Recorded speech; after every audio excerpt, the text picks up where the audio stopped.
Bismillahirrahmanirrahim. Assalamualaikum warahmatullahi wabarakatuh. Alhamdulillahi rabbil alamin. Wassalatu wassalamu ala sayyidina wa maulana Muhammadin wa ala alihi wa sahbihi ajma'in. Amma ba'du. Rabbi shrah li sadri wa yassir li amri wahlul 'uqdatam min lisani yafqahu qawli. Teman-teman, adik-adik para pecinta kitab berbahasa Arab, di depan kita sekarang ada satu kitab baru, kitab yang membahas tentang ilmu tauhid. Judulnya Al-Aqidah Al-Islamiyah Litalamidil Madarisil Ibtidaiyah. Ini satu kitab akidah Islamiyah, dasar-dasar akidah di dalam agama Islam. Kitab ini diperuntukkan untuk para santri yang baru belajar atau para santri yang ada pada level ibtidaiyah.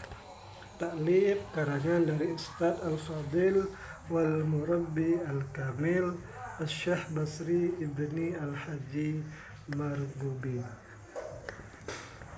Syekh Basri Ibni Haji Marghubi ini saya cari biografinya beliau, tetapi saya tidak menemukannya. Nah, tetapi kalau kita lihat dari mukadimahnya ini sepertinya beliau ini orang Jawa Tengah kayaknya, orang Tegal. Nah, jadi ini satu kitab yang menjelaskan tentang dasar-dasar ilmu tauhid, yaitu mengenal siapa Allah, mengenal Nabi, atau mengenal utusannya. Jadi tanpa perlu berlama-lama, jadi mari langsung saja kita mulai membaca mukadimahnya. Bismillahirrahmanirrahim. Semoga bisa dibaca ini. Ini saya foto kitabnya karena belum ada file PDF-nya ini. Bismillahirrahmanirrahim. Alhamdulillahil wahidil ahad alladzi lam yalid wa lam yulad wa lam yakul lahu kufuwan ahad. Jadi ini satu mukaddimah yang di sini sudah nampak langsung bara'atul istihlalnya, yaitu ungkapan dari seorang penyair. Dari mukadimahnya itu sudah kita ketahui isi dari kitab ini, yaitu sesuatu yang berkenaan dengan keesaan Tuhan atau ilmu tauhid. Jadi disebutkan di sini, bermula segala puji bagi Allah, yang Allah itu Maha Esa lagi tunggal. Nah, alladzi lam yalid wa lam yulad, yang ia Allah itu tidak mempunyai anak atau tidak beranak, walam yulad, dan tidak diperanakkan, walam yakul lahu kufuwan ahad, dan tidak ada baginya Allah itu yang setara dengannya. Jadi satu pun tidak ada yang setara dengan Allah itu. Jadi mengenal sifat Allah itu, mengenal sifat-sifat Allah melalui sifat 20 ini adalah satu kewajiban bagi kita setiap umat Islam untuk mengetahui tentang ilmu ini. Wassalatu wassalamu ala rasulihil mab'utsu rahmatan lil alamin. Dan salawat serta salam atas Rasulnya Allah yang telah diutus bagi rahmat seluruh alam. Wa ala alihi, dan atas keluarganya Nabi, wa ashabihi, dan para sahabatnya Nabi, alladzina nasyaru rayatad din, yang mereka para sahabat itu telah menyebarkan akan panji-panji agama.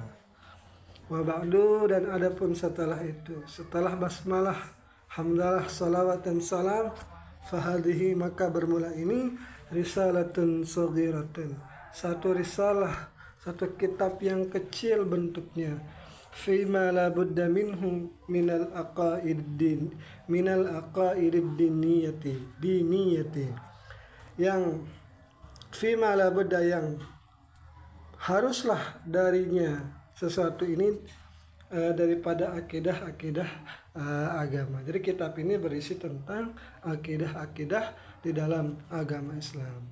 Rattabtuha, yang aku susun ini risalah, ala tariqatis su'ali wal jawabi. Jadi aku susun kitab ini atas metode dengan cara tanya jawab. Jadi kitab ini berisi tentang tanya jawab seputar sifat-sifat Allah yang harus kita ketahui. Nah, kenapa kitab ini dibuat atas jalan tanya jawab?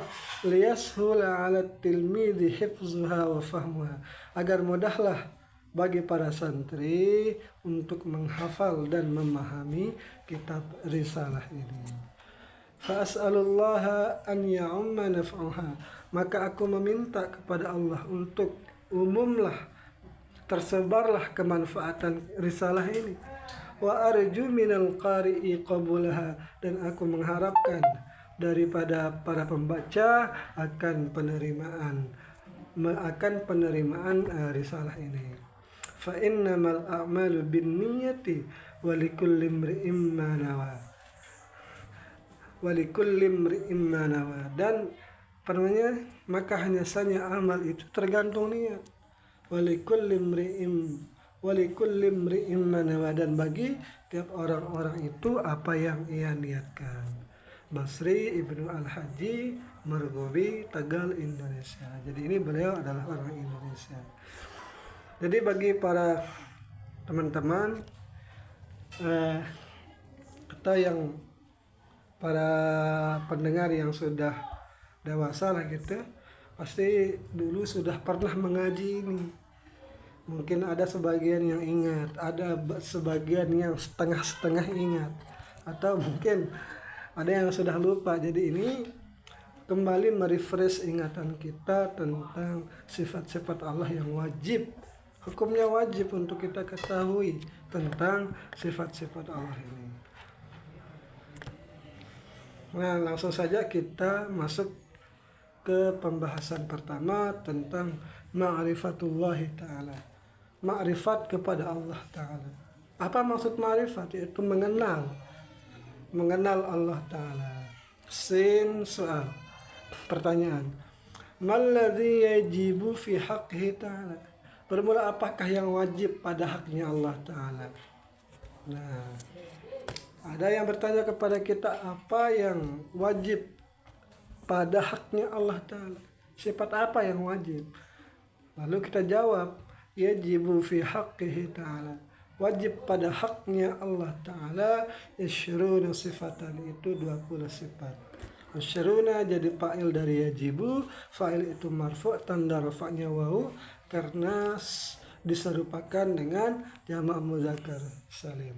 Sifatan jadi tamisnya. Wahia, dan dia 20 sifat itu, pertama al-wujud, itu wujud, ada. Jadi Allah itu pasti ada. Dari mana kita tahu Allah itu ada? Nah, dari alam semesta ini, dari apa yang sudah kita lihat setiap hari. Jikalau Allah itu tidak ada, maka tidak adalah alam semesta ini. Karena tidak ada yang mampu membuatnya kecuali Allah. Manusia tidak mampu membuat bulan, tidak mampu membuat satu ekor nyamuk pun. Nah, itu memang logika kita sebagai manusia.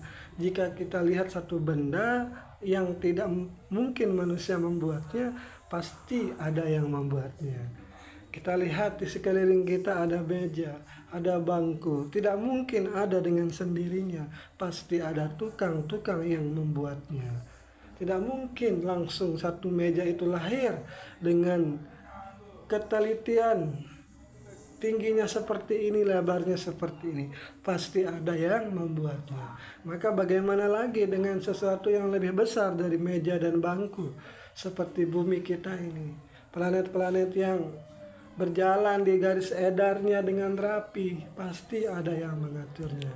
Tidak mungkin mereka itu berjalan dengan sendiri tanpa ada perintah, tanpa ada yang menciptakannya. Itu dalil-dalil tentang adanya Allah Ta'ala. Nah, ini yang pertama.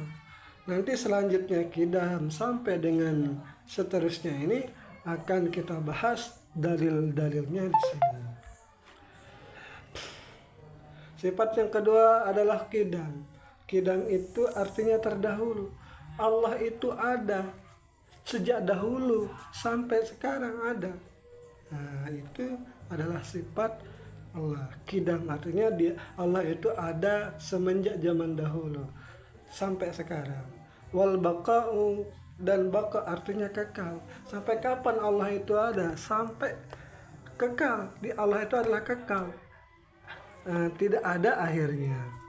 Wal mukhalafatu lil hawadisi, dan Allah itu berbeda dengan makhluknya. Makhluk itu dulunya tidak ada, lalu Allah adakan. Nah, Allah itu berbeda dengan makhluk yang seperti itu, yang butuh makan, butuh minum, dan lain-lainnya. Wa qiyamuhu bi nafsihi, dan Allah itu berdiri dengan zatnya sendiri. Allah itu tidak butuh kepada yang lain. Allah itu mampu berdiri dengan zatnya sendiri, tidak butuh kepada yang lain. Wal wahdaniyatu, dan Allah itu tidak berbilang. Allah itu cuma satu, tidak lebih. Artinya berbilang itu lebih dari satu, artinya tidak berbilang. Nah, berbilang itu artinya lebih dari satu, dan Allah itu tidak berbilang. Allah itu tunggal.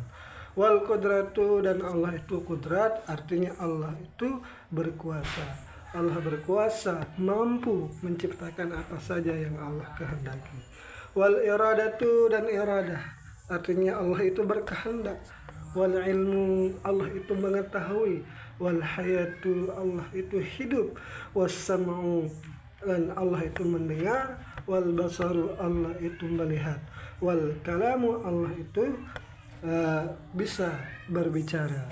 Tetapi tentunya melihat, mendengar, berbicaranya itu tidak seperti berbicaranya makhluk, karena Allah itu berbeda dengan makhluknya. Wa qauluhu ta'ala qadiran, dan keadaannya Allah Ta'ala itu qadiran. Nah, Allah itu Tuhan yang maha qadir, maha berkuasa. Wa muridan, dan Allah itu maha berkehendak. Wa aliman, Allah itu maha mengetahui. Wa hayyan, maha hidup. Wa sami'an, maha mendengar. Wa basiran, maha melihat. Wa mutakalliman, dan maha berkata-kata. Jadi di dalam sifat 20 ini dibagi-bagi menjadi 4. Ada namanya sifat nafsiyahnya Allah, yaitu wujud ini, nomor 1 ini. Lalu bagian kedua dinamakan sifat salbiyah, yaitu penafian bahwa sifat hanya Allah lah yang mempunyai sifat itu, makhluknya itu tidak mempunyai sifat itu, yaitu Qidam nomor 2 sampai nomor 6 ini. Qidam, Allah itu ada dari dahulu, dan makhluk itu tidak ada sifat seperti ini. Wal baqa, dan kekal, yang mempunyai kekal itu hanyalah Allah, tidak makhluknya. Jadi ada perbedaan kekal dan abadi. Wal mukhalafatu lil hawadits. Nah, jadi Allah itu berbeda dengan makhluknya.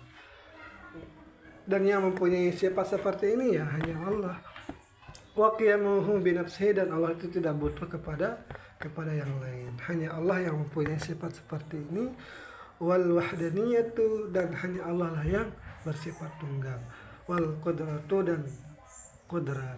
Ini 1, 2, 3, 4, 5, 6. Ya, dan iradah ini dan sampai 7 sifat seterusnya ini adalah sifat ma'ani, dan 7 sifat setelahnya itu namanya sifat ma'nawi. Nah, insya Allah itu nanti di tingkat lanjut akan dipelajari hal-hal seperti itu. Nah, kenapa kita mesti tahu sifat wajib Allah seperti ini, 20 ini? Kenapa dibatasi hanya 20 sifat? Nah, sebenarnya sifat Allah itu tidak terbatas, tetapi ulama itu sudah merangkumnya kepada kita menjadi 20. Yang ke-20 sifat ini cukup untuk kita pakai senjata untuk menangkal pemikiran-pemikiran dari agama-agama lain, yaitu misalnya tentang ateisme, yaitu satu kepercayaan yang ia itu tidak percaya Tuhan, tidak percaya adanya Tuhan. Berbeda dengan agnostik, yang dia itu agnostik itu percaya adanya Tuhan tetapi tidak percaya adanya agama.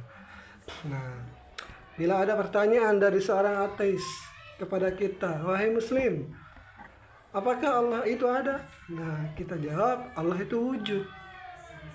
Nah, Allah itu wujud, ada dengan dalil-dalilnya, nanti akan kita bahas, atau yang tadi sudah kita singgung sedikit tentang dalil adanya Allah ini.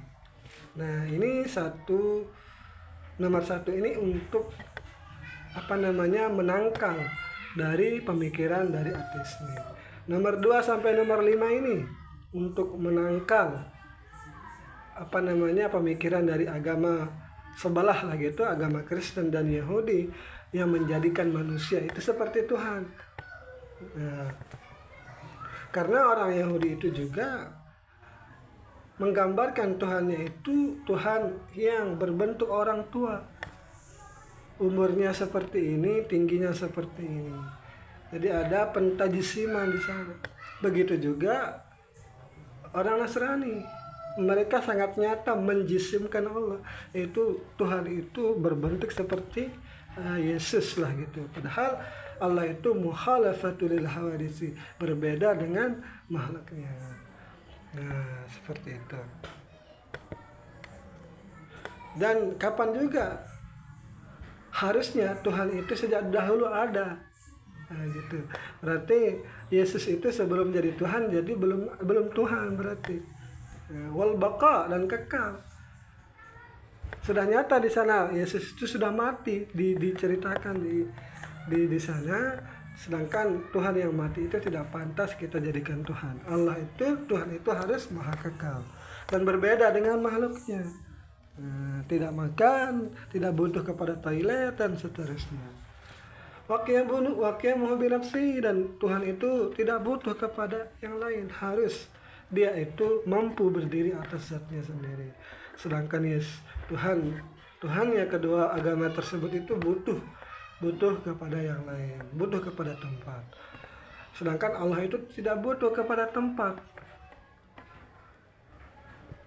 Allah itu ada pada di mana Allah menciptakan, sebelum Allah menciptakan tempat. Nah, tidak butuh kepada tempat, atau tidak butuh kepada sesuatu yang menciptakannya. Wal wahdaniyah itu ada yang bertanya, berapa jumlah Tuhan itu? Nah, jadi inilah jawabannya, yaitu Tuhan itu wahdaniyah, cuma satu. Atau ada lagi pertanyaan yang diulang, Allah itu ada nggak? Ada. Kita jawab wujud. Sejak kapan dia ada? Kidam, Allah itu udah ada sejak dahulu. Sampai kapan adanya? Nah, nanti kita jawab sampai Allah itu kekal. Kita jawab baqa. Seperti apa Allah itu? Allah berbeda dengan makhluknya. Mukhalafatul hadisi. Nah, seperti di manakah dia? Butuh tempatkah? Allah itu tidak butuh kepada tempat karena qiyamuhu binafsihi. Berapa jumlah Allah itu? Kita jawab wahdaniyat, cuman satu. Nah, terus pertanyaan seperti itu, inilah jawaban dari pertanyaan teologis seperti ini. Wal qudratu wal iradatu wal ilmu. Nah, ini sifat-sifat wajib yang wajib kita ketahui kepada sifat Allah ini. Selanjutnya tentang sifat mustahil, insya Allah nanti kita lanjutkan. Semoga ada manfaatnya. Sekian, assalamualaikum warahmatullahi wabarakatuh.